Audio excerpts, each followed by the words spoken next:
60조 원, 캐나다 차세대 잠수함 사업. 지금 한나라가 깊은 고민에 빠졌습니다. 독일과 한국, 단 두 나라만 남았습니다. 아직 계약서는 쓰이지 않았지만 이미 균열은 시작됐습니다. 같은 주세분, 같은 낙톡, 같은 서고 진영, 상식대로라면 답은 이미 정해져 있습니다. 독일입니다. 그런데 캐나다는 지금 독일이 아닌 한국을 선택하고 싶어 합니다.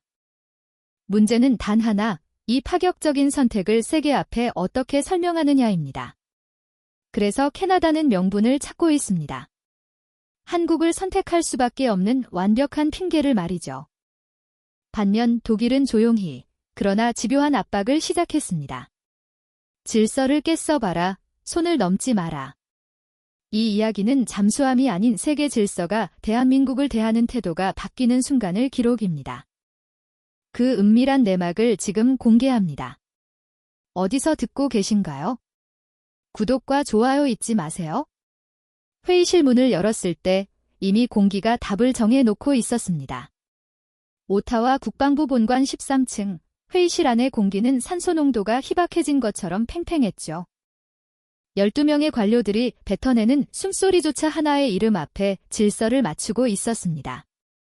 독일과 한국, 화이트보드에는 두 개의 국가명이 적혀 있었지만 그곳엔 토론이 아니라 정해진 의식을 치르는 듯한 기묘한 경건함마저 흘렀어요. 안녕하세요. 저는 마이클 노렌스입니다. 캐나다 국방조달청 차세대 잠수함 사업 책임자로 임명된 지 석 달째였죠. 이 자리에 오르기까지 15년이 걸렸습니다. 해군사관 학교를 졸업하고 유럽으로 건너가 해양 시스템 공학을 전공했어요. 독일 킬 조선소에서 2년간 연수를 받았고 그곳에서 저는 단순히 기술만 배운 게 아니었습니다. 세계가 어떻게 움직이는지, 질서가 무엇인지를 배웠죠. 돌아와서는 국방부 기술평가팀에서 일했고 모든 주요 무기 도입 사업에 참여했습니다. 저는 감정으로 일하는 사람이 아니었어요. 시스템을 믿었고 검증된 결과만을 신뢰했습니다. 제 머릿속의 세계는 명확하게 정리돼 있었죠. 설계는 독일이 하고 운영은 미국이 주도하며 생산은 아시아가 담당한다는 위기였습니다. 그 질서는 100년 넘게 작동해왔고 앞으로도 그럴 것이라 믿었어요. 한국은 늘 마지막 하나 있었습니다. 빠르고 성실한 나라지만 결정권을 주기엔 아직 이르다는 게 제 판단이었죠. 제게 독일 잠수함은 단순한 무기 플랫폼이 아니었습니다. 그것은 서구 문명이 이룩한 철학의 결정체였고 제가 15년간 쌓은 커리어의 성지였어요. 한국을 검토한다는 건 명품식의 정교한 톨리바퀴 사이에 이름 모를 부품을 끼워 넣는 것 같은 모덕처럼 느껴졌죠. 저는 그렇게 믿었습니다. 아니, 신앙처럼 믿고 있었어요. 회의실 정면 스크린에 사업 개요가 떠올랐습니다. 차세대 잠수함 12척 건조 총 사업비 60조 원 사업기간 15년 캐나다 해군 역사상 최대 규모의 프로젝트였죠. 의장석에 앉은 국방부 차관 데이비드 톰슨이 안경을 고쳤으며 회의를 시작했습니다. 그는 제게 먼저 발언권을 주었고 저는 자리에서 일어나 준비해온 자료를 펼쳤어요. 두 나라의 기술 비교표, 과거 납품 실적, 체계 통합 이력까지 모두 정리돼 있었죠. 하지만 솔직히 말하면 이 자료는 형식에 불과했습니다. 결론은 이미 나와 있었으니까요. 저는 침착하게 설명을 시작했어요. 독일 티센크로포 조선소의 244급 잠수함이 얼마나 우수한지 나토 동맹국 6개국이 이 시리즈를 운영하고 있다는 사실을 강조했습니다. 이건 단순한 무기가 아니라 검증된 전력 자산이라고요. 한국에 대한 언급은 최소화했습니다. 굳이 시간을 쓸 필요가 없었거든요. KSS-3 잠수함이 기술적으로 나쁘지 않다는 점은 인정했지만 실전 검증이 부족하다는 점을 짚었죠. 플랫폼의 성능이 아무리 좋아도 통합 운영 경험이 없으면 위험하다고 덧붙였어요. 그리고 무엇보다 중요한 건 안보 협력 체계였습니다. 독일은 같은 주세분, 같은 나토, 같은 서구 질서 안에 있는 나라였어요. 정보 공유도 원활하고 부품 조달도 안정적이며 유사시 협력 체계도 명확했죠. 제가 말을 이어가는 동안 모두가 고개를 끄덕였습니다. 그런데 단 한 사람 회의실 뒤편 구석에 앉은 에단 슈 중량의 시선만은 달랐어요. 그는 펜을 들고 있었지만 단 한 글자도 적지 않았죠. 그저 무겁게 닫힌 입술 사이로 차가운 냉소를 흘려보내고 있었습니다. 저는 그 시선을 느꼈지만 애써 무시했어요. 현장 경험이 있는 장교들은 늘 이상주의적이거든요. 질문이 몇 가지 나왔습니다. 한국의 가격 경쟁력은 어떤지 납기는 확실한지 같은 것들이었죠. 저는 차분하게 답했어요. 가격은 중요하지만 이건 단순한 구매가 아니라 수십 년간 우리 해역을 지킬 전력이라고, 조금 더 비싸더라도 확실한 선택을 해야 한다고 말했습니다. 독일이라는 이름은 방탄복과 같았어요. 그 이름을 선택하는 순간 관료로서 제게 쏟아질 모든 비난은 튕겨나갈 것이었죠. 재무 담당 국장이 한 가지 질문을 더 던졌습니다. 독일 제한서에 현지 생산 계획이 없다는 점을 지적한 거였어요. 모든 모듈을 독일에서 제작해 캐나다로 운송한다는 계획이었으니까요. 저는 이미 준비된 답변을 꺼냈습니다. 현지 생산은 기술 이전이 제대로 되지 않으면 오히려 위험하다고, 독일의 중앙 집중식 품질 관리가 더 안전하다고 설명했죠. 실제로 그게 사실이었어요. 우리가 종이배를 접어띄울 때 그들은 이미 바다 아래를 지배했습니다. 그 격차는 돈으로 살 수 있는 게 아니라고 믿었죠. 회의실은 조용했습니다. 반대 의견이 없었어요. 사실 반대할 이유도 없었습니다. 저는 펜을 들어 평가표에 독일 쪽에 체크 표시를 했죠. 그 순간 제 안에서 묘한 안도감이 밀려왔어요. 이 선택은 틀릴 수 없었습니다. 설명하기 쉽고 책임지기도 쉬운 선택이었으니까요. 만약 문제가 생기더라도 독일을 선택했다는 사실 자체가 방패막이 되어줄 거였습니다. 데이비드 차관이 회의를 정리하려 했습니다. 그가 마지막으로 참석자들에게 물었죠. 추가 의견이 있는지 대부분은 고개를 적었어요. 이미 결론이 난 회의였으니까요. 저는 노트북을 닫으며 다음 일정을 떠올리고 있었습니다. 독일 측과의 후속 협상 일정을 잡아야 했고 계약 초안을 검토해야 했죠. 그리고 무엇보다 이 성공적인 결정을 어떻게 보고서로 정리할지 구상하고 있었어요. 저는 자리에서 일어나며 창밖을 봤습니다. 겨울 하늘은 제 빛이었지만 저는 개운했어요. 오늘 회의는 완벽했고 제 판단은 흔들림이 없었습니다. 독일이라는 이름 석자가 모든 걸 설명해주는 회의였죠. 한국은 처음부터 끝까지 심각하게 고려될 필요조차 없었어요. 복도로 나서며 저는 동료 한 명에게 말했습니다. 설명할 필요 없는 선택이 가장 좋은 선택입니다. 그는 웃으며 고개를 끄덕였어요. 저도 웃었죠. 그때만 해도 저는 몰랐습니다. 이 확신이 얼마나 위험한 착각이었는지, 그리고 제가 믿었던 세계가 곧 흔들리기 시작할 거라는 사실을요. 4월이 지났습니다. 독일 측 공식 프레젠테이션이 잡힌 날이었죠. 저는 아침 일찍 사무실에 출근해서 회의 자료를 다시 점검했어요. 사실 점검할 것도 없었습니다. 이미 결론은 나 있었고 오늘은 그걸 확인하는 절차에 불과했으니까요. 창밖으로 오타와 강이 보였고 얼음이 언강이로 아침 햇살이 비디고 있었어요. 모든 게 제자리에 있었습니다. 회의실에 들었을 때 클라우스 베르너가 이미 와 있었습니다. 독일 티센크로프 조선소의 수석 전략 담당자였죠.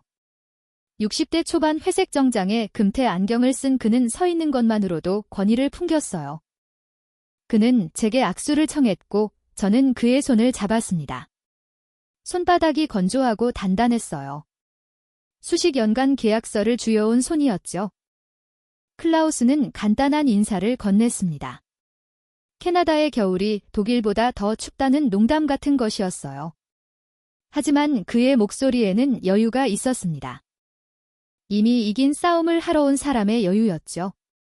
저는 그 여유가 불편하지 않았어요. 오히려 안심이 됐습니다. 이 사람이 대표하는 세계는 흔들림이 없었으니까요. 회의가 시작됐습니다. 데이비드 차관이 계획을 선언했고 클라우스가 프레젠터 앞으로 나섰어요. 그는 노트북을 열지 않았습니다. 리모컨도 들지 않았죠. 그냥 회의실을 천천히 둘러보며 말을 시작했습니다. 첫 문장부터 달랐어요. 오늘 우리가 논의할 건 단순히 잠수함이 아닙니다라고 그가 말했죠. 스크린의 첫 슬라이드가 떠올랐습니다. 하지만 거기엔 기술 사양도 성능 수치도 없었어요. 대신 지도 하나가 있었습니다.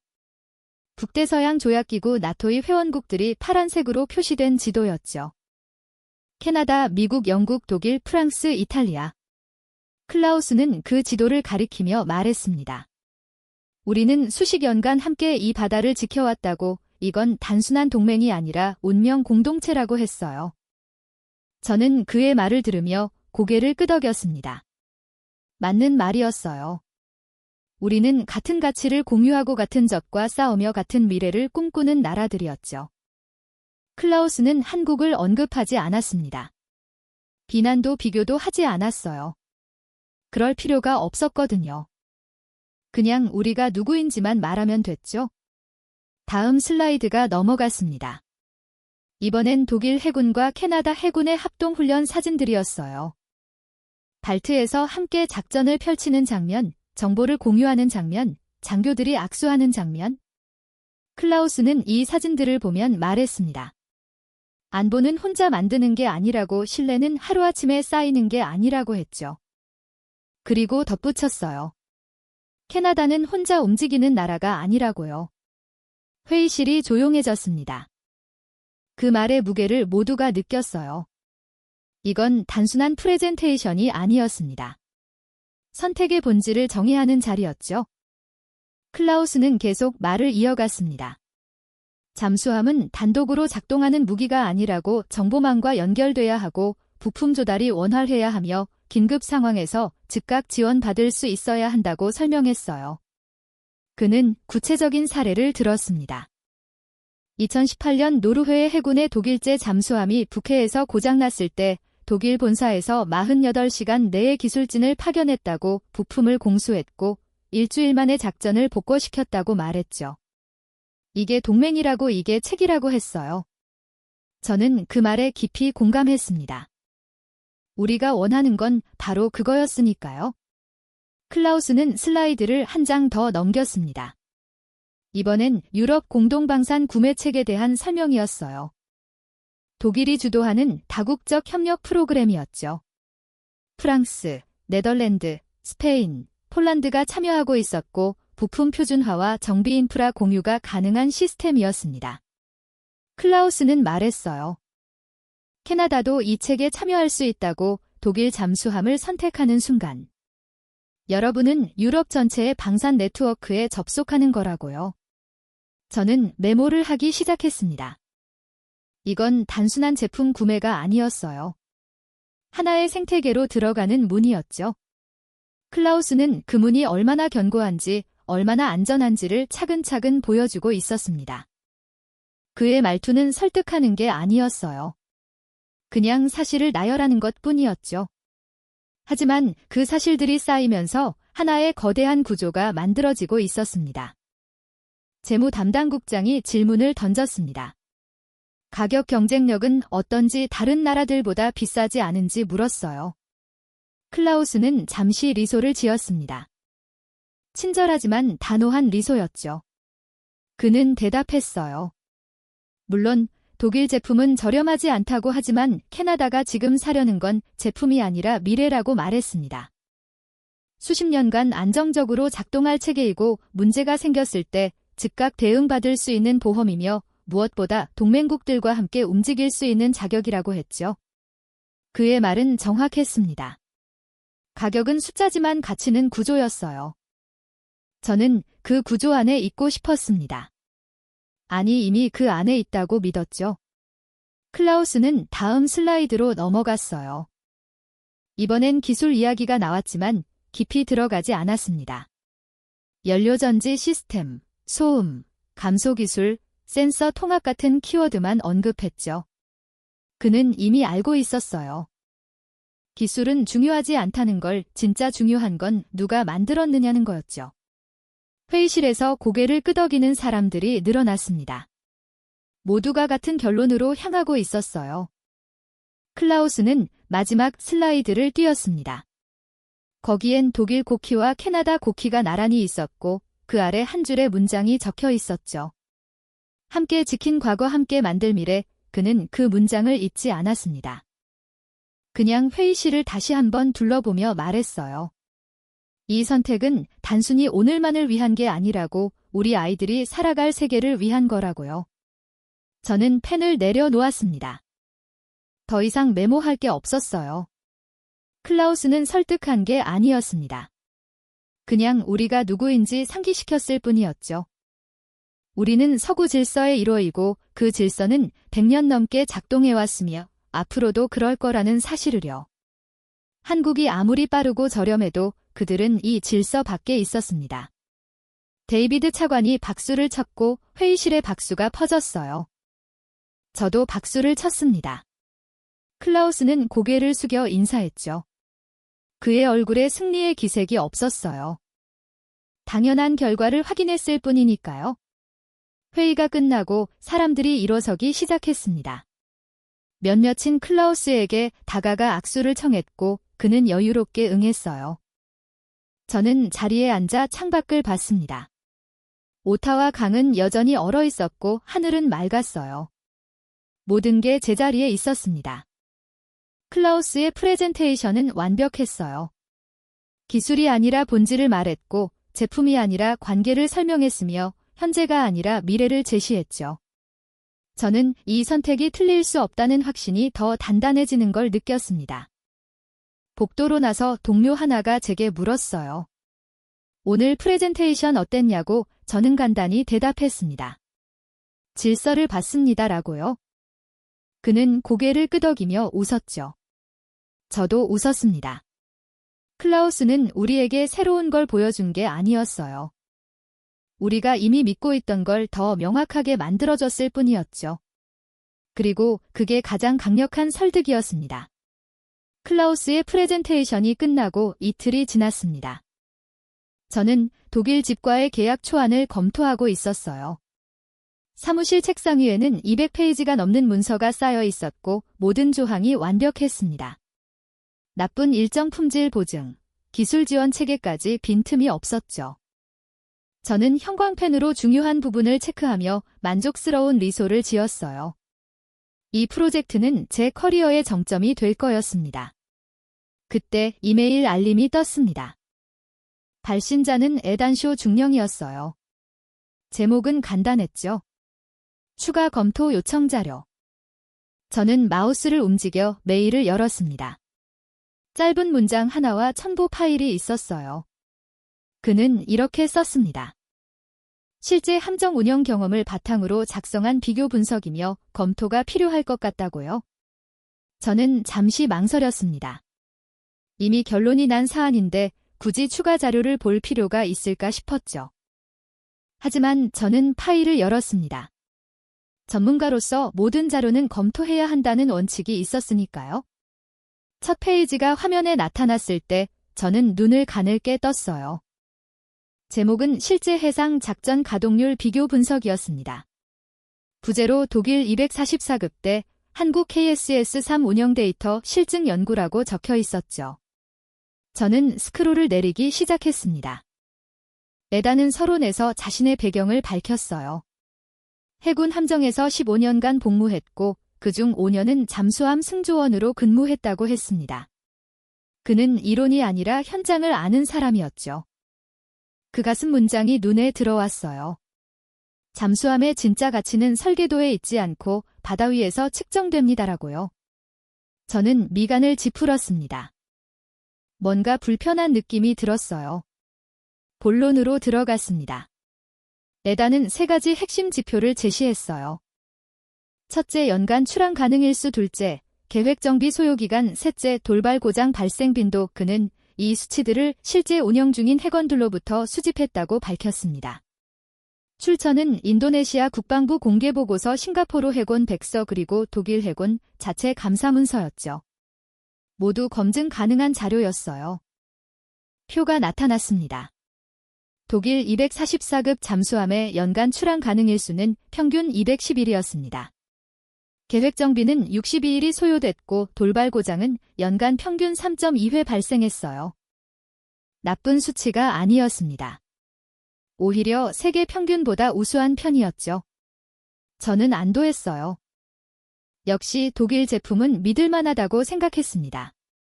그런데 다음 행위에 한국 KSS-3의 데이터가 나타났을 때 저는 숨이 먹는 것 같았어요. 연간 출항 가능 일수 273일 계획 정비 소요기간 37일 돌발 고장 발생 빈도 연간 평균 1.3회 저는 숫자를 다시 확인했습니다. 잘못 본 게 아닐까 싶었죠. 하지만 숫자는 명확했어요. 격차가 너무 컸습니다.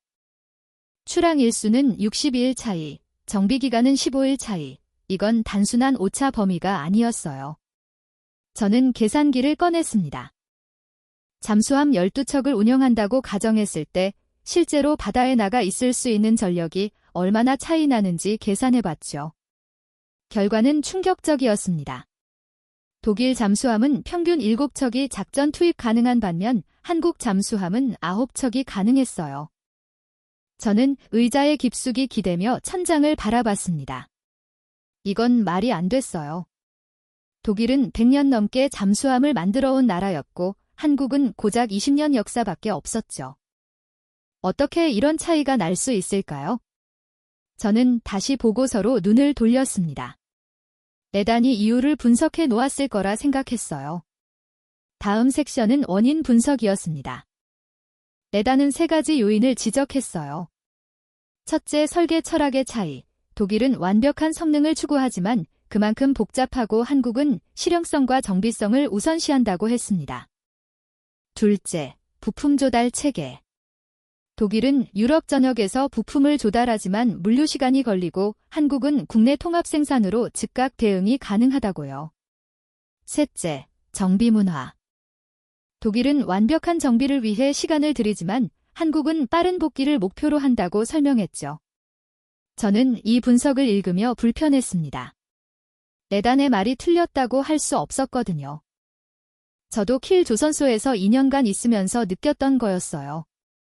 독일 엔지니어들은 완벽주의자들이었고 그들에게 타협이라는 없었습니다. 좋은 점이기도 했지만 때로는 비효율로 이어지기도 했죠. 하지만 저는 그게 독일의 강점이라고 배웠어요. 완벽함은 시간이 걸리는 법이라고요. 보고서는 계속됐습니다. 레단은 생애주기 비용을 계산했어요. 잠수함을 30년간 운영한다고 가정했을 때 정비 횟수와 시간이 누적되면 엄청난 비용 차이가 발생한다고 했습니다. 그는 표를 제시했죠.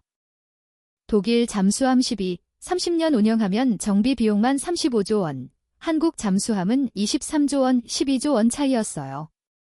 저는 형광펜을 내려놓았습니다. 손이 떨리고 있었죠. 12조 원은 작은 돈이 아니었어요. 다른 전력 사업 하나를 더 할 수 있는 규모였습니다. 저는 창밖을 봤어요. 오타와 강이 보였고 얼음 위를 걷는 사람들이 있었습니다. 모든 게 평화로워 보였지만 제 머릿속은 혼란스러웠죠. 마지막 페이지에 에단의 결론이 있었습니다. 그는 조심스럽게 썼어요. 독일 잠수함이 기술적으로 우수하다는 건 부정할 수 없지만 실제 운영 환경에서는 한국 잠수함이 더 효율적일 수 있다고요. 그리고 한 문장을 덧붙였습니다.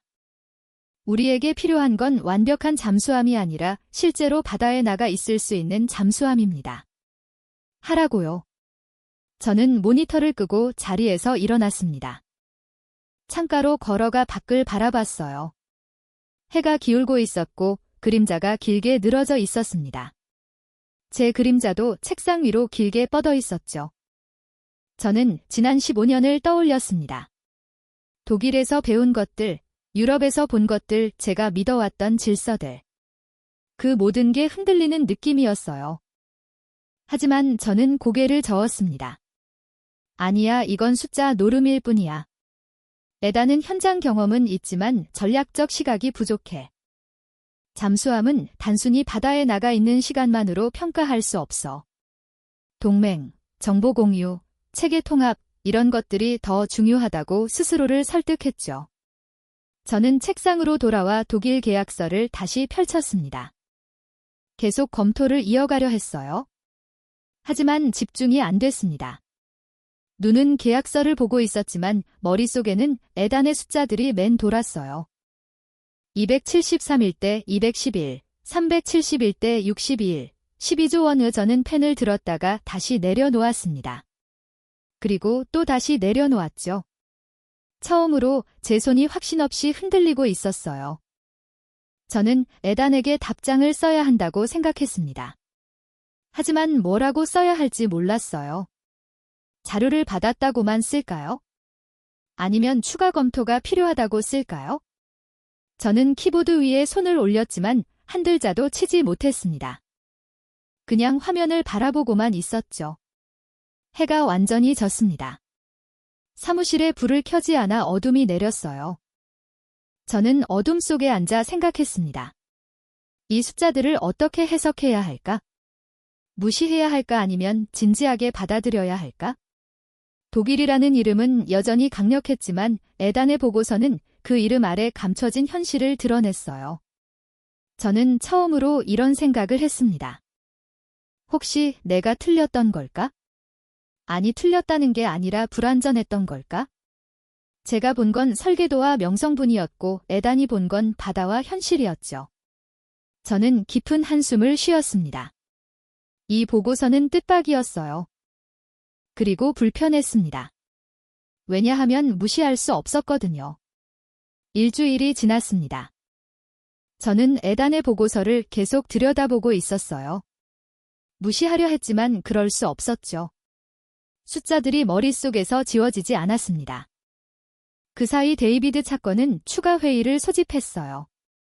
안건은 폭발적 재검토였습니다. 저는 그 단어가 불편했어요. 이미 결론이 난 사안을 왜 다시 검토해야 하는지 이해할 수 없었거든요. 회의실에 들었을 때 분위기가 달랐습니다. 일주일 전 클라우스의 프레젠테이션 때의 경건함은 사라졌어요. 대신 묘한 긴장감이 감돌았죠. 사람들의 표정이 무거웠고 서류를 뒤적이는 소리만 들렸습니다. 저는 제자리에 앉으며 주변을 둘러봤어요. 에담도 있었습니다. 그는 노트북을 열고 무언가를 준비하고 있었죠. 데이비드 차관이 회의를 시작했습니다. 그는 단도직입적으로 말했어요. 추가 자료가 제출됐다고 미국 측에서 보내온 정보라고 했습니다. 저는 깜짝 놀랐어요. 미국이요. 우리가 미국의 자료를 요청한 적은 없었는데 데이비드는 설명을 이어갔습니다. 미국 해군 태평양함대 사령부에서 자체적으로 보내왔다고 캐나다의 잠수함 사업 관련 참고용이라고 했죠. 스크린에 문서가 떠올랐습니다. 미 해군 공식 레터헤드가 보였어요. 제목은 아시아 태평양 지역 함정 정비 실적 보고서였습니다. 저는 몸을 앞으로 기울였죠. 미국 해군이라면 세계 최강이었고 그들의 판단은 무게가 있었습니다. 어쩌면 이 자료가 우리가 올바른 방향으로 가고 있다는 걸 확인해 줄지도 몰랐어요. 데이비드가 문서를 넘기기 시작했습니다. 첫 페이지는 배경 설명이었어요. 미 해군은 전 세계의 함대를 운영하고 있고 정비는 주로 미국 본토나 동맹국 조선소에서 진행한다고 했습니다. 독일, 영국, 일본 같은 나라들이죠. 저는 고개를 끄덕였어요. 당연한 얘기였습니다. 그들은 신뢰할 수 있는 동맹국하고만 일했죠. 다음 페이지로 넘어갔습니다. 2019년부터 2023년까지 태평양함대 소속 구축함과 순양함의 정비 실적이 나와 있었어요. 표가 복잡했지만 저는 천천히 읽어내려갔습니다. 그런데 이상한 점을 발견했어요. 2020년을 기점으로 정비 장소가 바뀌기 시작한 거였습니다. 그전까지는 샌디아이고 요코스카 진해 같은 미군 기지였는데 이후로는 한국 민간 조선소 이름들이 나타나기 시작했죠. 저는 눈을 가늘게 떴습니다. 현대중공업, 삼성중공업, 한진중공업 이 조선소들은 상업형 선박을 만드는 곳이었어요. 왜 미 해군이 자국 군사시설이 아니라 한국 민간 조선소를 이용한 걸까요? 저는 의문이 생겼습니다. 헤이비드가 설명을 이어갔어요. 2018년부터 미국 조선소들이 심각한 적체 문제를 겪었다고 정비 대기 시간이 6개월에서 1년까지 늘어났다고 했습니다. 저는 그 말을 들으며 고개를 끄덕였어요. 알고 있던 문제였습니다. 미국 조선업은 쇠퇴하고 있었고 송년 인력이 부족했죠. 군함 정비가 밀리는 건 공공연한 비밀이었습니다. 하지만 그래서 한국을 선택했다는 게 놀라웠어요. 미국은 보안에 극도로 민감한 나라였거든요. 이지스 시스템이 탑재된 구축함을 외국 민간 조선소에 맡긴다는 건 상상하기 힘든 일이었죠. 다음 슬라이드가 나타났습니다. 구체적인 사례들이었어요. 2021년 알레이버크급 구축함 USS 존핀이 현대중공업에서 정비를 받았습니다.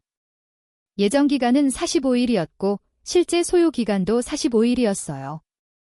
납기가 정확히 지켜진 거였죠. 저는 눈썹을 치켜 올렸습니다. 미국 조선소에서 납기를 지킨다는 건 거의 기적이었거든요. 사례가 계속 이어졌습니다. USS 라센 삼성중공업에서 50일 예정이 50일 만에 완료. USS 피치 제럴드 한진중공업에서 60일 예정이 58일 만에 완료. 모두 납기보다 빨리 혹은 정확히 맞춰 끝났어요. 저는 숫자들을 보며 입술을 깨물었습니다. 이건 우연이 아니었어요. 패턴이었죠. 레단이 발언권을 요청했습니다. 데이비드가 고개를 끄덕이면 허락했어요. 레단은 자리에서 일어나 말했습니다. 자신이 추가로 확인한 정보가 있다고요? 그는 미 해군 태평양 함대의 한 동료와 통화했다고 밝혔습니다. 그 동료는 실제로 한국 조선소에서 함정 정비를 감독했던 장교였대요. 레단이 전한 이야기는 생생했습니다. 그 장교는 처음엔 한국 조선소를 신뢰하지 않았다고 해요. 하지만 작업이 시작되자 생각이 바뀌었대요. 2,000명이 넘는 숙련 용접공이 동시에 투입됐고 3교대로 24시간 작업이 진행됐으며 부품은 국내에서 즉시 조달됐다고 합니다. 미국 조선소에서는 상상할 수 없는 속도였대요. 저는 손으로 턱을 괴로들였습니다.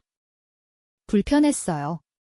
이 이야기는 제가 믿어왔던 질서를 흔들고 있었거든요. 미국은 서구 동맹의 리더였고 그들이 선택한 곳은 당연히 서구권이어야 했습니다.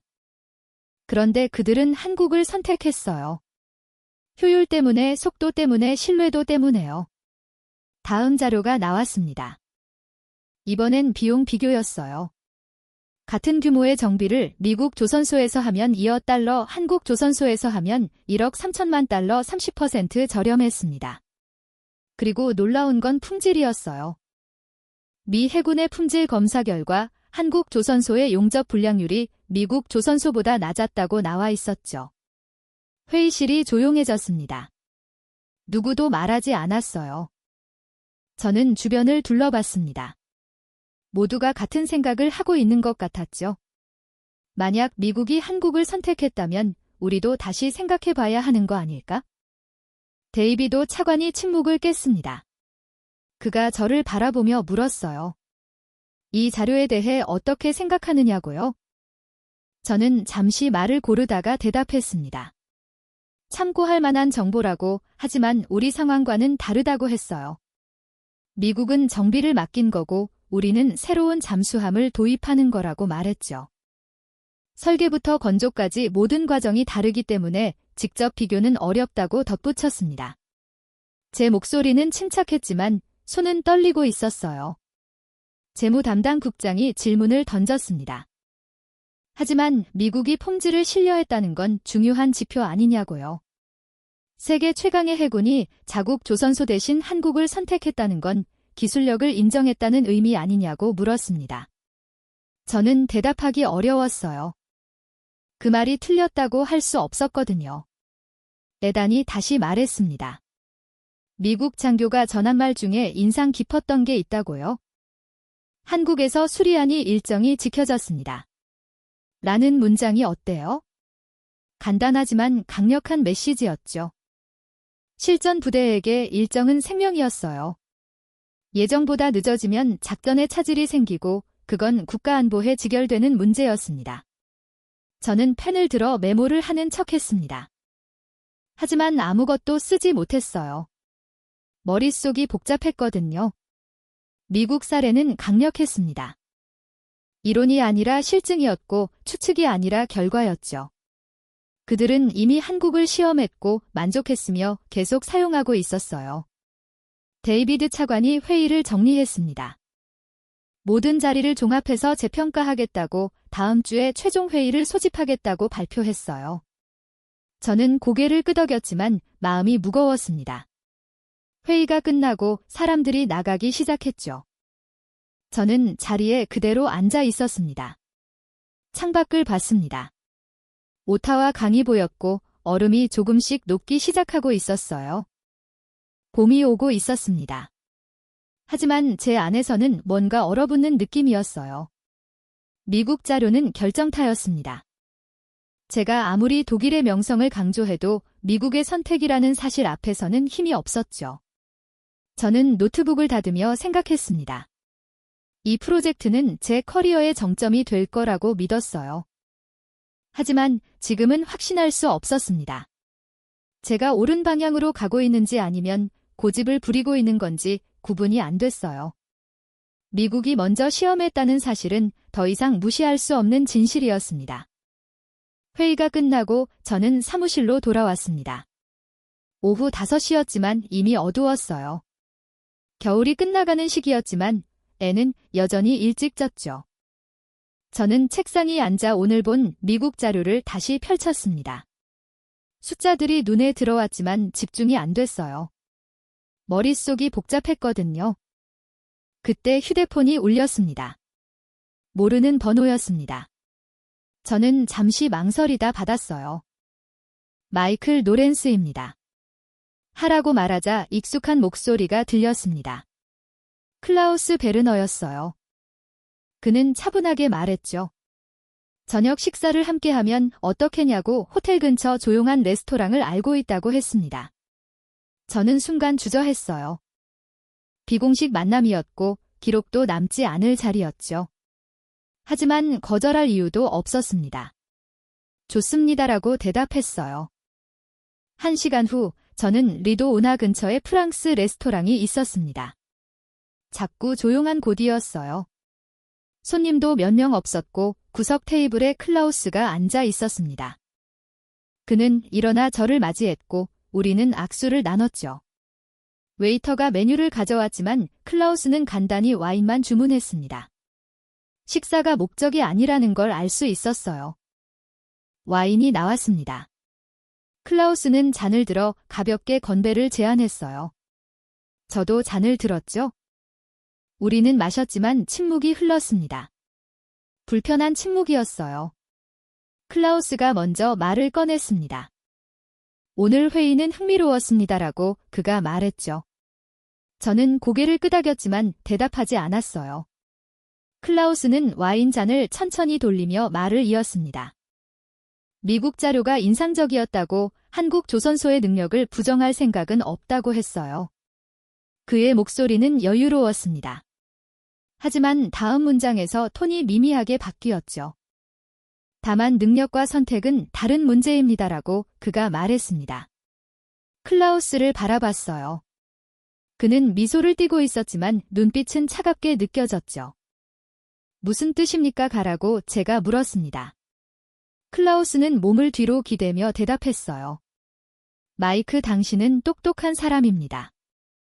15년간 이역계에서 일했고 유럽에서도 배웠죠. 그러니 당신도 알 겁니다. 이 사업은 단순히 잠수함을 사는 게 아니라는 거려. 저는 침묵했습니다. 클라우스는 계속 말했어요. 캐나다는 나토의 이론이고 주세분의 이론이며 서구 질서의 핵심이라고 했습니다. 그 위치는 저절로 주어진 게 아니라고 선택과 책임으로 유지되는 거라고 말했죠. 저는 그의 말을 들으며 불편함을 느꼈어요. 이건 프레젠테이션이 아니었습니다. 무언가 다른 거였죠. 클라우스가 몸을 앞으로 기울였습니다. 유럽은 지금 방위산업 통합을 추진하고 있습니다라고 그가 말했어요. 독일, 프랑스, 이탈리아, 스페인이 공동 구매 체계를 만들고 있다고 부품 표준화와 정보 공유가 핵심이라고 설명했습니다. 그리고 덧붙였죠. 캐나다도 이 체계에 참여할 수 있습니다. 독일 잠수함을 선택한다면요? 저는 그 말의 의미를 이해했습니다. 이건 제한이었지만 동시에 조건이었어요. 독일을 선택하면 유럽 방산 네트워크에 들어갈 수 있지만 그렇지 않으면 문이 닫힌다는 뜻이었죠. 저는 와인을 한 모금 마셨습니다. 목이 말랐어요. 클라우스는 말을 이어갔습니다. 나토도 마찬가지입니다라고 그가 말했죠. 정보 공유는 신뢰를 기반으로 하고 신뢰는 같은 무기 체계를 사용할 때 강화된다고 설명했어요. 독일 잠수함을 쓰는 나라들끼리는 센서 데이터, 작전 정보, 위협 분석을 실시간으로 공유한다고 했습니다. 하지만 다른 체계를 쓴다면 그 네트워크에서 제외될 수밖에 없겠죠. 오라고 덧붙였어요. 저는 손가락으로 테이블을 두드렸습니다. 신경질적인 습관이었어요. 클라우스의 말은 위협처럼 들렸지만 표현은 부드러웠습니다. 그는 사실만 말하는 것처럼 보였죠. 하지만 그 사실들이 쌓이면서 하나의 메시지가 명확해졌어요. 한국을 선택하면 혼자가 된다는 거였습니다. 그리고 미국도 고려해야 합니다라고 클라우스가 말했습니다. 저는 고개를 들었어요. 미국이요. 오늘 회의에서 미국 자료가 나왔는데요. 클라우스는 알고 있다는 듯 말했죠. 미국이 한국 조선소를 이용한 건 사실입니다. 하지만 그건 정비였고 긴급 상황이었어요. 새로운 전력을 도입하는 건 차원이 다른 문제입니다. 그는 설명을 이어갔습니다. 미국은 동맹국들이 서구무기 체계를 유지하길 원한다고, 특히 대중국 전략에서 일관된 연합이 중요하다고 말했어요. 만약 캐나다가 한국 잠수함을 선택한다면 미국은 어떻게 받아들일까요? 동맹의 균호로 보지 않을까요? 라고 그가 물었습니다. 저는 대답하지 못했습니다. 클라우스의 말이 과장인지 사실인지 판단할 수 없었어요. 하지만 그가 제기한 우려는 무시할 수 없었죠. 미국의 눈치를 안 볼 수 없었고 나토 협력도 중요했으며 유럽 네트워크도 매력적이었습니다. 클라우스가 와인을 다시 마셨습니다. 그리고 잠시 침묵했어요. 레스토랑은 조용했고 멀리서 재즈 음악이 희미하게 들렸습니다. 그가 다시 입을 열었습니다. 마이클, 저는 당신을 존경합니다. 당신은 전문가고 올바른 판단을 할 수 있는 사람이죠. 하지만 이 결정은 기술만의 문제가 아닙니다. 그는 몸을 앞으로 더 기울였어요. 목소리가 낮아졌죠. 캐나다가 한국을 선택한다면 그건 선례가 됩니다. 주세분 국가가 비서구 국가의 핵심 전력을 도입했다는 선례예요. 다른 나라들도 따라할 겁니다. 그럼 우리가 100년간 쌓은 질서는 어떻게 되는 걸까요? 저는 클라우스를 바라봤습니다. 그의 얼굴은 진지했어요. 이건 협상이 아니었습니다. 호소도 아니었죠. 그는 제게 큰 그림을 보라고 말하고 있었어요. 하나의 사업이 아니라 시스템 전체를, 현재가 아니라 미래를 보라고요. 이 선택은 오래 기억될 겁니다라고 클라우스가 말했습니다. 그 문장은 무겁게 가라앉았어요. 위협은 아니었지만 경고였습니다. 제가 무엇을 선택하든 그 결과는 제 커리어를 넘어서 확장될 거라는 뜻이었죠. 저는 숨을 깊이 들이쉬었습니다. 클라우스가 자리에서 일어났습니다. 식사는 다음 기회로 하죠? 오늘은 이만 가보겠습니다라고 그가 말했어요. 저는 일어나 악수를 했습니다. 그의 손은 여전히 건조하고 단단했죠. 그는 떠나기 전에 마지막 말을 남겼습니다. 질서에서 벗어나는 선택은 대가가 따릅니다. 그걸 기억하시길 바랍니다. 클라우스가 레스토랑을 나갔습니다. 저는 혼자 남았어요. 테이블 위에는 반쯤 남은 와인 2잔이 있었고 저는 다시 앉았습니다. 창밖을 봤죠. 리도 오나가 보였고 얼음 위로 가로등 불빛이 반사되고 있었어요. 아름다운 풍경이었지만 제 마음은 무거웠습니다. 저는 클라우스의 말들을 떠올렸습니다. 유럽 공동구매, 나토 정보 공유, 미국의 시선, 서구 질서의 미래, 모두 사실이었어요. 그리고 무시할 수 없는 무게를 가진 말들이었죠. 제가 한국을 선택한다면 저는 단순히 잠수함을 고르는 게 아니라 캐나다의 위치를 제정해야 하는 거였어요. 하지만 동시에 다른 생각도 들었습니다. 이게 정말 질서를 지키는 거였을까, 아니면 질서라는 이름으로 선택을 제한하는 거였을까? 클라우스는 협력을 말했지만 제게 느껴진 건 압박이었어요. 부드러웠지만 명확했고 친절했지만 차갑게 느껴졌죠. 저는 와인을 맞아 마셨습니다. 쓴맛이 입안에 남았어요. 오늘 밤 저는 두 가지를 깨달았습니다. 첫째, 독일은 이 사업을 절대 포기하지 않을 거라는 것. 둘째, 제가 무엇을 선택하든 그 선택에는 보이지 않는 대가가 따를 거라는 것. 저는 자리에서 일어나 계산을 하고 레스토랑을 나왔습니다. 밖은 추웠습니다. 바람이 불었고 저는 코트 깃을 세웠어요. 호텔로 걸어가면서 생각했습니다. 클라우스의 경고는 효과가 있었어요. 제 안에서 두려움이 잘 안 하고 있었거든요. 한국을 선택했을 때 벌어질 일들을 대한 두려움이었죠. 저는 여전히 확신이 없었습니다. 하지만 한 가지는 확실했어요. 이 결정은 더 이상 제 혼자만의 것이 아니라는 거였습니다. 다음 날 아침 저는 평소보다 일찍 출근했습니다. 밤새 잠을 제대로 자지 못했어요. 클라우스의 말들이 머릿속을 맴돌았고 아침이 되어도 개운하지 않았죠. 사무실에 도착해 커피를 내리고 있을 때 비서가 들어왔습니다. 리처드 맥도날드 국방부 차관부가 저를 찾는다고 전했어요. 지금 당장이라고요. 저는 순간 멈추했습니다. 리처드 맥도날드 정치권에서 20년을 버텨온 사람이었죠. 완료가 아니라 정치인이었고 생존 본능이 누구보다 뛰어난 인물이었어요. 그는 데이비드 차관의 오른팔이었지만 실제로는 더 강한 영향력을 가지고 있었습니다. 제가 이 프로젝트를 시작할 때 그가 제게 한 말이 떠올랐어요. 문제 없이 끝내세요. 깔끔하게요. 저는 커피를 놔두고 그의 사무실로 향했습니다. 복도를 걸으며 긴장이 높아졌어요. 리처드가 직접 부른다는 건 좋은 신호가 아니었습니다. 그는 모든 걸 보고 처리하는 사람이었고 직접 만나자는 건 문제가 있다는 뜻이었죠. 저는 문을 두드렸고 안에서 짧게 들어오세요 라는 소리가 들렸습니다. 사무실은 넓었지만 차갑게 느껴졌어요. 창문은 커튼으로 가려져 있었고 리처드는 책상 뒤에 앉아 서류를 보고 있었습니다. 그는 고개도 들지 않았어요. 저는 문을 닫고 그 앞에 섰습니다. 몇 초간 침묵이 흘렀죠. 리처드가 펜을 내려놓고 천천히 고개를 들었습니다. 그의 눈빛은 날카로웠어요.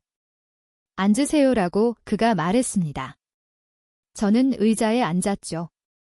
리처드는 팔짱을 끼고 저를 바라봤어요. 그리고 단도직입적으로 물었습니다. 왜 굳이 한국입니까?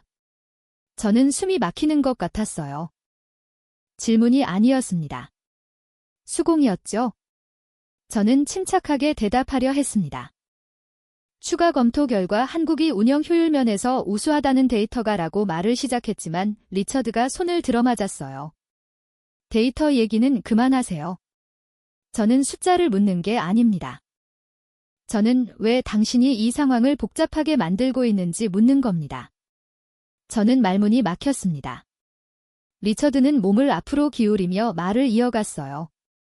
마이클, 이 사업은 처음부터 단순했습니다. 독일을 선택하면 되는 거였어요. 같은 조셉은, 같은 낙톡, 같은 동맹. 설명할 필요도 없는 선택이었죠. 그런데 지금 무슨 일이 벌어지고 있습니다. 그는 책상 위에 파일을 집어들었습니다. 에단쇼의 보고서, 미국 해군 자료, 각종 비교 분석. 이게 다 뭡니까? 당신은 기술 전문가니까 이런 걸 중요하게 볼 수 있겠죠. 하지만 저는 다릅니다. 저는 정치를 봅니다. 그리고 지금 이 흐름은 매우 위험합니다. 저는 반박하려 했습니다. 하지만 실제 데이터가 한국이 더 효율적이라는 걸 보여주고 있습니다. 미국조차 한국 조선소를 이라고 말했지만 리처드가 책상을 손으로 쳤어요. 크지 않은 소리였지만 충격이 컸습니다. 미국이 정비를 맡긴 거랑 우리가 전력을 도입하는 건 차원이 다릅니다라고 리처드가 말했어요. 목소리는 차갑고 단호했죠. 그리고 당신이 놓치고 있는 게 있어요. 이건 단순히 잠수함을 사는 게 아닙니다. 이건 캐나다의 외교 노선을 선택하는 겁니다. 저는 입술을 깨물었습니다. 리처드는 의자에 깊숙이 기대며 말을 이어갔어요. 독일을 버리면 무슨 일이 벌어질까요? 유럽이 어떻게 반응할까요? 프랑스, 영국, 이탈리아. 그들은 우리를 어떻게 볼까요? 나토 회의에서 우리 입지는 어떻게 되겠습니까? 저는 대답하지 못했습니다. 리처드가 계속 말했어요. 그리고 미국도 마찬가지입니다. 그들은 동맹국들이 서구무기 체계를 유지하길 원해요. 중국을 견제하려면 일관된 연합이 필요하니까요. 우리가 한국을 선택한다면 미국은 그걸 균열로 볼 겁니다. 저는 손을 꽉 쥐었습니다. 리처드의 말은 클라우스와 비슷했지만 더 직접적이었어요. 외교적 포장도 없었고 여유도 없었죠. 그냥 날 것의 정치였습니다. 그리고 뭔가 잘못되면 누구 책임입니까? 라고 리처드가 물었어요. 저는 그의 눈을 바라봤습니다. 그가 대답했죠. 당신 책임입니다. 마이클, 당신이 추천했고 당신이 자료를 제시했으며 당신이 결정을 주도했다는 기록이 남을 겁니다. 제 등에 식은 땀이 흘렀습니다. 리처드는 정확히 제 약점을 찔렀어요. 책임, 관료에게 가장 무서운 단어였죠. 성공하면 조직의 공이지만 실패하면 개인의 책임이 되는 게 관료 사회였습니다. 만약 한국 잠수함에 문제가 생기면 어떻게 하시겠습니까? 라고 리처드가 물었어요. 기술적 결함이 나오면 부품 조달이 막히면 아니면 그냥 정치적으로 압박받으면 당신은 그 모든 걸 혼자 감당할 수 있습니까? 저는 대답할 수 없었습니다. 리처드가 일어섰어요. 그는 창가로 걸어가 커튼을 조금 젖었습니다. 빛이 들어왔지만 여전히 어두웠죠. 그가 창밖을 보며 말했습니다. 마이클, 저는 당신 능력을 인정합니다. 하지만 당신은 기술을 보고 저는 파장을 봅니다. 그리고 제가 보기에 이 파장은 감당할 수 없습니다. 그는 다시 저를 돌아봤어요. 독일을 선택하세요. 그게 안전합니다. 그게 설명 가능합니다. 그리고 무엇보다 그게 당신을 지켜줍니다. 한국을 밀어붙이면 당신은 혼자가 될 겁니다. 아무도 당신을 도와주지 않을 거예요. 저는 목이 메는 것 같았습니다. 리처드의 말은 위협이 아니었어요. 예고였죠. 제가 한국을 선택하면 조직은 저를 보호하지 않을 거라는 명확한 메시지였습니다. 데이비드 차관님은 어떻게 생각하십니까? 라고 제가 물었습니다. 리처드는 짧게 웃었어요. 차가운 웃음이었죠. 데이비드는 정치인입니다. 그는 이기는 쪽에 섭니다. 지금은 중립을 지키고 있지만 상황이 명확해지면 결정할 겁니다. 그리고 그 결정은 안전한 쪽일 거예요. 저는 고개를 숙였습니다. 리처드가 다시 책상으로 돌아와 앉았어요. 그는 펜을 들어 서류에 사인을 하기 시작했습니다. 저를 보지도 않고 말했죠. 다음 주 최종 회의까지 생각해 보세요. 당신이 뭘 선택할지는 당신 몫입니다. 하지만 결과도 당신 몫이라는 걸 잊지 마세요. 저는 자리에서 일어났습니다. 다리에 힘이 없었어요. 알겠습니다라고 겨우 말하고 사무실을 나왔습니다. 문을 닫는 순간 숨이 터져나왔죠. 복도는 비어 있었고 저는 벽에 기댔습니다. 처음으로 완전히 혼자라는 느낌이 들었어요.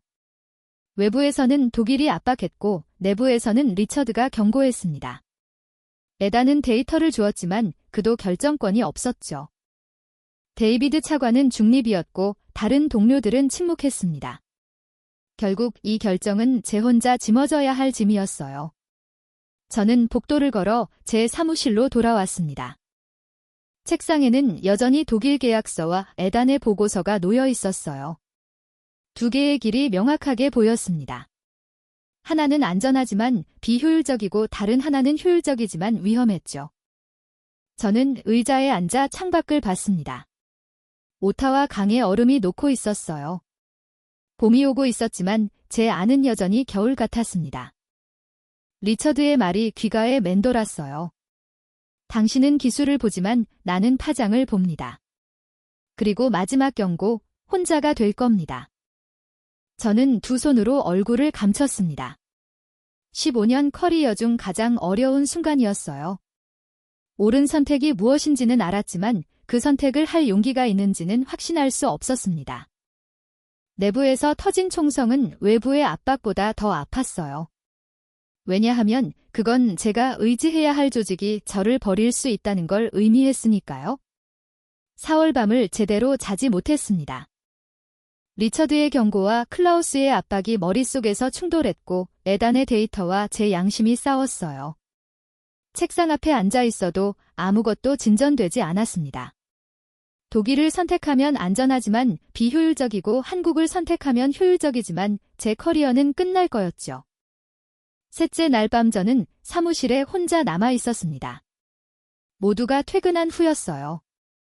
창밖으로 오타와 신이의 불빛이 보였고 저는 비인 화면을 바라보고 있었죠. 그때 문득 깨달았습니다. 제가 틀린 게임을 하고 있었다는 거요. 저는 계속 어느 잠수함이 더 나은가라는 질문에 갇혀 있었어요. 기술이냐, 동맹이냐, 효율이냐, 질서냐. 하지만 그 질문으로는 이길 수 없었습니다. 독일은 100년의 명성이 있었고 서구 질서는 너무 강했으며 정치적 압박은 실제했으니까요. 정면 승부는 불가능했어요. 그렇다면 질문을 바꿔야 했습니다. 싸움의 무대 자체를 옮겨야 했죠. 저는 노트를 꺼내 편을 들었습니다. 안보가 아니라면 무엇인가라고 적었어요. 그리고 답을 적었습니다. 형제다. 제 손이 빨라지기 시작했습니다. 만약 이 사업이 단순히 잠수함을 수입하는 게 아니라 캐나다 내에서 일자리를 만드는 프로젝트라면 어떨까요? 독일이 압박할 때 왜 캐나다 국민의 일자리를 막으려 하느냐고 되물을 수 있다면요. 저는 계산기를 꺼냈습니다. 잠수함 건조는 60조 원 규모였습니다. 만약 그중 30%만 캐나다에서 생산한다면 18조 원이었어요. 이건 수천 개의 일자리를 의미했죠. 조선소, 부품 공급 업체의 연구소. 저는 숫자를 계속 적어내려갔습니다. 그리고 확신했어요. 이게 돌파구라는 거요. 다음 날 아침 저는 에단에게 연락했습니다. 조용히 만날 수 있느냐고 물었죠. 그는 흔쾌히 응했고 우리는 국방부에서 떨어진 커피숍에서 만났어요. 에단은 제 얼굴을 보며 물었습니다. 괜찮으신가요? 저는 웃음에 대답했어요. 이제야 괜찮아졌습니다. 저는 에단에게 제 계획을 설명했습니다. 한국에게 단순히 잠수함만 파는 게 아니라 현지 생산 파트너십을 제안하게 만들자고요. 캐나다에 조선소를 짓고 모두 생산 라인을 설치하며 기술 이전을 포함하는 거였죠. 에단은 고개를 끄덕이며 들었어요. 명분을 만드시는 거군요라고 그가 말했습니다. 정확합니다라고 저는 대답했어요. 안분언쟁에서는 우리가 질 수밖에 없어요. 독일의 명성과 서구 질서가 너무 강하니까요. 하지만 경제 논쟁으로 가져가면 얘기가 달라집니다. 일자리를 만드는 쪽과 수입만 하는 쪽 국민들은 어느 쪽을 선호할까요? 에단이 잠시 생각하더니 물었습니다. 한국이 응할까요? 저는 고개를 끄덕였어요. 응할 겁니다. 그들에게도 이득이니까요. 캐나다 시장의 발판을 마련하는 거고 북미 진출의 교도보가 되는 거죠. 그들은 거절할 이유가 없어요. 저는 며칠간 조용히 움직였습니다. 한국 조선소의 캐나다 지사에 비공식 접촉을 했어요. 처음엔 놀라워했지만 이내 관심을 보였죠. 그들은 본사와 긴급 화상 회의를 했고 사흘 만에 답이 왔습니다. 검토하겠다고 구체적인 제안서를 작성하겠다고 했어요. 일주일 후 한국 측에서 수정된 제안서가 도착했습니다. 핵심은 명확했어요. 잠수함 12척 중 선제 모를류계를 캐나다에서 생산하고 최종 조립도 캐나다에서 진행하며 200명의 캐나다 엔지니어를 한국에서 훈련시킨다는 내용이었죠. 예상 일자리 창출은 3,500개였습니다. 저는 그 제안서를 들고 데이비드 차관을 찾아갔습니다. 그는 서류를 읽으며 눈썹을 치켜 올렸어요. 흥미롭군요라고 그가 말했습니다. 저는 설명을 이어갔어요. 이제 이건 안보가 아니라 경제입니다. 우리가 독일을 선택하면 모든 돈이 유럽으로 가지만 한국을 선택하면 그중 3분의 1이 캐나다에 남습니다. 데이비드가 펜으로 책상을 두드렸습니다. 그는 생각에 잠긴 표정이었어요. 리처드는 뭐라고 하던가요? 저는 솔직하게 대답했습니다. 아직 말하지 않았습니다. 하지만 반대할 이유가 없을 겁니다. 일자리 창출은 정치인들이 가장 좋아하는 명분이니까요. 데이비드가 웃었습니다. 처음으로 긍정적인 웃음이었어요. 영리하군요, 마이클. 게임의 규칙을 바꿨어요. 저는 안도했습니다.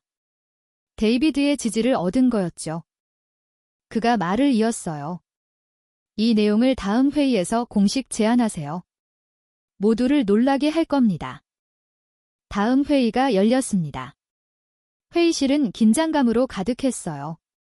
모두가 최종 결정이 나올 거라고 예상했죠.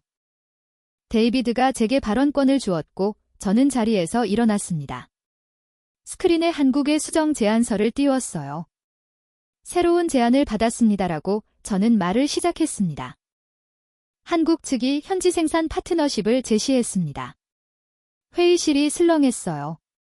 저는 슬라이드를 넘기며 설명했습니다.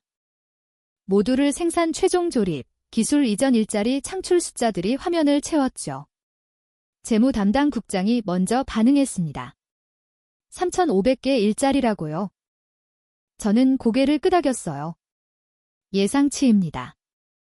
조선소 인력 부품업체 고용, 연구 인력까지 포함한 수치죠. 그의 눈빛이 달라졌습니다. 숫자에 관심이 생긴 거였어요. 리처드가 말했습니다. 독일은 이런 제안을 했나요? 저는 고개를 저었어요.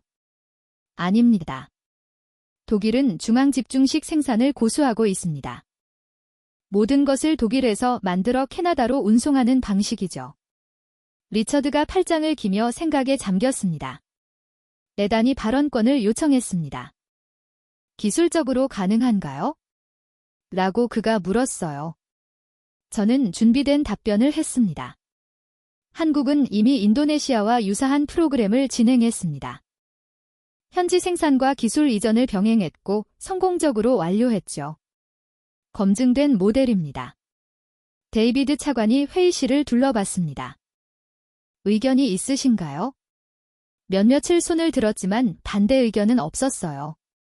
대신 질문들이 쏟아졌습니다. 일자리는 어느 지역에 만들어지는지, 기술 이전 범위는 어디까지인지, 생산 일정은 지켜질 수 있는지 저는 하나하나 답했습니다. 노바스코시아주 헬리팩스가 유력하고 선체 모델과 추진 시스템까지 이전 가능하며 한국의 빠른 생산 속도를 감안하면 일정 준수는 문제 없다고 설명했죠.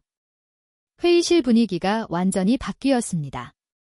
일주일 전까지 불가능해 보였던 한국 선택이 갑자기 현실적인 옵션이 된 거였어요. 회의가 끝나고 복도에서 에단이 제게 다가왔습니다. 잘하셨습니다라고 그가 말했어요. 저는 웃으며 대답했습니다. 아직 끝난 게 아닙니다. 하지만 이제 싸울 수 있는 무대를 만들었어요. 그날 저녁 저는 사무실에서 창밖을 바라봤습니다. 오타와 강의 얼음이 거의 다 녹아 있었어요. 물이 흐르기 시작했고 봄이 완전히 와 있었습니다. 저는 처음으로 편안한 마음으로 숨을 쉴 수 있었어요. 전략은 작동하고 있었습니다. 독일이 이제 뭐라고 하든 그들은 왜 캐나다 일자리를 막느냐는 질문에 답해야 했죠. 리처드가 뭐라고 하든 정치인들은 일자리 창출을 반대할 수 없었습니다. 게임의 규칙이 바뀌었어요. 이제는 제가 유리한 위치에 있었습니다. 저는 책상 위에 독일 계약서를 보았습니다. 여전히 완벽했지만 더 이상 유일한 선택지가 아니었어요. 그리고 한국 제안서를 펼쳤습니다. 숫자들이 명확했고 명분도 강력했죠. 저는 처음으로 확신했습니다. 이 길이 옳다고요. 그로부터 2달이 지났습니다. 오타와 강의는 물이 세차게 흘렀어요. 하지만 계약서는 아직 쓰이지 않았습니다. 공식 발표도 없었고 최종 결정도 보리됐죠. 회의는 계속됐지만 결론은 나지 않았어요. 표면적으로는 아무것도 변하지 않은 것 같았습니다. 하지만 모든 게 달라졌어요. 독일의 압박은 여전했습니다. 클라우스는 일주일에 한 번씩 전화를 걸어왔고 유럽 각국의 대사들이 우려를 표명했죠. 나토 회의에서 캐나다 대표가 미묘한 압력을 받았다는 소문도 들렸어요. 그들은 포기하지 않았습니다. 하지만 예전과 달랐어요. 그들의 목소리에는 확신 대신 조급함이 섞여 있었죠. 저는 그 변화를 느꼈습니다. 처음 이 프로젝트를 시작했을 때 독일은 당연한 선택이었어요. 질문조차 필요 없는 결론이었죠. 하지만 지금은 달랐습니다. 한국이 단순한 대안이 아니라 진짜 경쟁자가 된 거였어요. 그 사실 자체가 이미 게임의 종료를 의미했습니다. 어느 날 오후 저는 한국조선소 대표단과 마지막 기술 회의를 했습니다. 그들은 3명이 왔어요. 기술이사 사업 담당자 그리고 부사장이었죠. 회의는 캐나다에서의 생산 계획을 점검하는 자리였습니다. 저는 준비된 질문들을 던졌고 그들은 침착하게 답했어요. 회의가 끝나갈 무렵 부사장이 말했습니다. 마이클, 솔직히 물어봐도 될까요? 저는 고개를 끄덕였죠. 그가 물었어요. 독일의 압박이 심하죠? 저는 잠시 망설이다 대답했습니다. 부정할 수 없습니다. 부사장이 웃었어요. 스노스미였죠. 우리도 알고 있습니다라고 그가 말했습니다. 20년 전에도 똑같았어요. 우리가 잠수함을 만들겠다고 했을 때 모두가 웃었습니다. 불가능하다고 했죠? 기수도 없고 경험도 없으며 설계 능력도 부족하다고요. 그런데 지금은 어떻습니까? 저는 대답하지 않았습니다. 그가 계속 말했어요. 처음엔 우리도 기술을 수입했습니다. 독일에서 프랑스에서 러시아에서 하지만 그들은 핵심은 주지 않았어요. 그래서 우리가 직접 만들었습니다. 10년이 걸렸지만 해냈죠. 그리고 이제 우리 잠수함이 독일 잠수함보다 더 오래 받아야 있습니다. 그의 말에는 자부심이 있었습니다. 하지만 오만은 없었어요. 그냥 사실을 말하는 것 뿐이었죠. 기술 이사가 덧붙였습니다. 마이클, 당신도 알 겁니다. 이 기술은 명성으로 측정되지 않는다는 거요. 바다에서 측정되죠. 저는 고개를 끄덕였습니다. 그들이 옳았어요. 에단의 데이터가 미국의 선택이 그리고 지난 2달간의 모든 검토가 증명했습니다. 한국은 이제 더 이상 추격자가 아니었어요. 어느 순간 그들은 앞서 나갔고 우리는 그걸 인정하기 두려워했을 뿐이었죠. 회의가 완전히 끝나고 사람들이 나간 후 부사장이 저를 따로 불렀습니다. 우리는 복도 끝에 작은 회의실로 갔어요. 그가 창밖을 보면 말했습니다. 솔직히 말하면 우리도 놀랐습니다. 캐나다가 우리를 진지하게 고려할 줄 몰랐어요. 저는 그를 바라봤습니다. 그가 계속 말했죠. 20년 전, 30년 전만 해도 우리는 선택받는 입장이었습니다. 독일이 팔겠다고 하면 사야 했고 미국이 조건을 내면 받아들여야 했어요. 협상력이 없었죠. 그냥 감사하다고 말해야 했습니다. 그는 저를 돌아봤어요. 하지만 이제는 우리가 선택합니다. 캐나다가 우리 조건을 맞추느냐가 관건이지 우리가 눈치 보던 시대는 끝났습니다. 그 말은 선언이었습니다. 거만하지 않았지만 단호했죠. 전세가 역전된 순간이었어요. 20년 전만 해도 상상할 수 없었던 문장이 지금 제 눈앞에서 태어나게 발화되고 있었습니다. 저는 그 문장을 곱씹 봤습니다. 우리가 선택합니다. 세상이 바뀐 거였어요. 주세분 회원국인 캐나다가 서구 열강의 반열에 들지 않았던 한국을 필요로 하고 한국은 더 이상 간절하지 않았습니다. 그들에게는 선택지가 많았어요. 캐나다가 아니어도 됐죠. 폴란드가 기다리고 있었고 필리핀이 관심을 보였으며 루마니아가 문의했습니다. 저는 답했습니다. 당신 말이 맞습니다. 세상이 변했어요. 부사장이 고개를 끄덕였습니다. 그리고 마이크, 당신은 그 변화를 이해하는 몇 안 되는 사람입니다. 그래서 우리가 캐나다가 일하고 싶은 겁니다. 당신 같은 사람이 있으니까요. 그는 악수를 청했고 저는 그의 손을 잡았습니다. 악수는 길었어요. 우리는 말없이 서 있었고 그 침묵 속에서 많은 것이 오갔습니다. 존중, 이해, 그리고 새로운 질서에 대한 인정이었죠. 그날 저녁 저는 데이비드 차건을 만났습니다. 그는 와인을 따르면 말했어요. 독일 측이 다시 제안서를 보내왔습니다. 가격을 10% 낮췄더군요. 저는 놀랐습니다. 독일이 가격을 낮춘다는 건 상상하기 힘든 일이었거든요. 데이비드가 웃으며 말했죠. 그들도 느낀 겁니다. 이번엔 다르다는 거요. 저는 와인을 마셨습니다. 결정은 언제 내려질까요? 그 데이비드가 고개를 저었어요. 아직 모릅니다. 리처드는 여전히 조심스러워하고 총리실도 신중하죠. 하지만 중요한 건 선택지가 생겼다는 겁니다. 이전에는 독일밖에 없었지만 이제는 한국도 있어요. 그 사실만으로도 충분히 의미가 있습니다. 저는 고개를 끄덕였습니다. 데이비드가 말을 이었어요. 마이클, 당신이 한 일을 아십니까?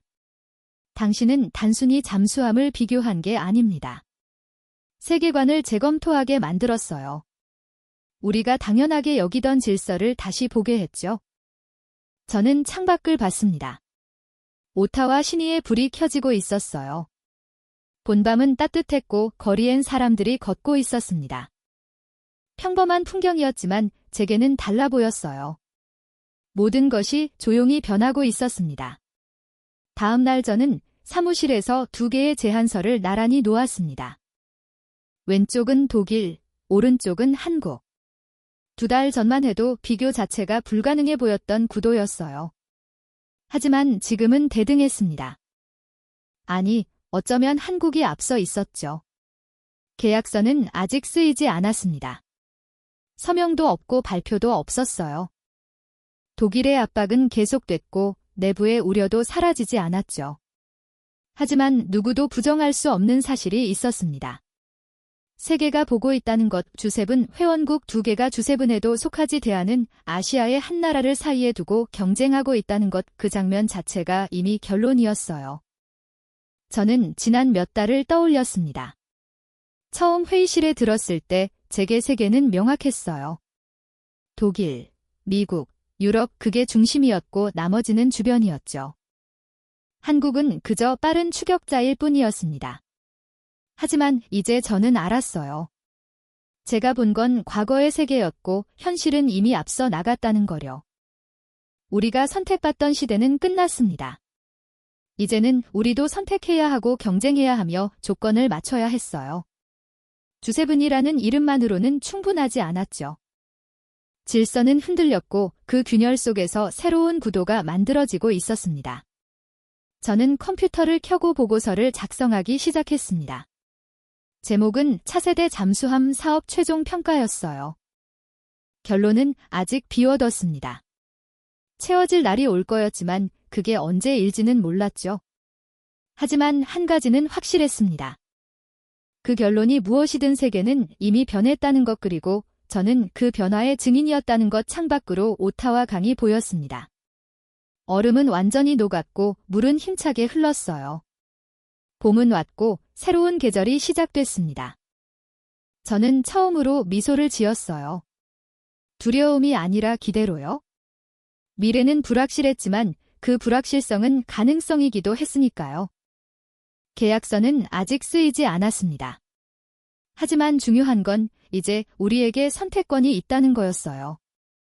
그리고 그 선택이 무엇이든 세계는 지켜보고 있었습니다. 주세분의 질서가 조용히 흔들리는 순간으로